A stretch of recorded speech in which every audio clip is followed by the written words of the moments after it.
विजय चौहान के नमस्ते प्रणाम समस्त भोजपुरिया जहान और पूरा हिंदुस्तान के विजय चौहान के सादर प्रणाम। और जैसे कि हम बतैले रानी पिछला वीडियो में कि काफी अच्छा भैया के साथ गाना हमारा आवे वाला बा, तो गाना आज हो गई बाड़ी सन रिकॉर्ड और बहुत जल्दी रुआ लोग के हिट पे हिट मैटर सुने के मिली। भैया पे ऐसा ही आशीर्वाद बनेले रही लो, साथे साथे तनी मनी हमरो पर जी।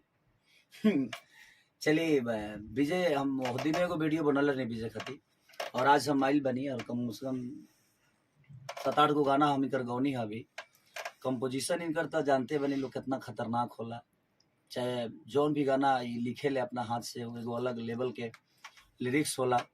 और सबसे बड़ा चीज कि विजय के अंदर एगो खूबी बा कि अश्लील से बहुत दूर बढ़े और अच्छा लगेला वो कि कंपोजिशन और बात जौन होखे अपना भोजपुरी माटी के होखे और ओकरा के सलीलता से कहल जा सकेला, और इनका अंदर बावे और ओकरा के सलीलता से ही अपना कंपोजिशन में ओकरा के सजावे ले।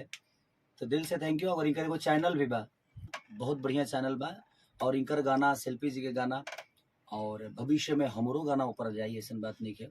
पक्का नहीं? हाँ, वादा नहीं करते हैं, हम कोशिश करते हैं। तो बस कोशिश है कि सब भाइयों को एक साथ लेकर हम चलें और सबके प्यार और मोहब्बत में रहें, और आप लोगों का आशीर्वाद बहुत जरूरी होता है, बहुत मायने रखता है। तो मैं कहूँगा कि आप हर कलाकार को, चाहे वो जो भी कलाकार हो, सबको अपना प्यार और आशीर्वाद और सम्मान के साथ सपोर्ट अपने बच्चों को ख्याल रखिए, क्योंकि हम सब आपके बच्चे हैं। बस आप लोग गार्जियन स्वरूप हैं और ऐसे ही प्यार और आशीर्वाद बनाए रखिए। नमस्ते। नमस्ते।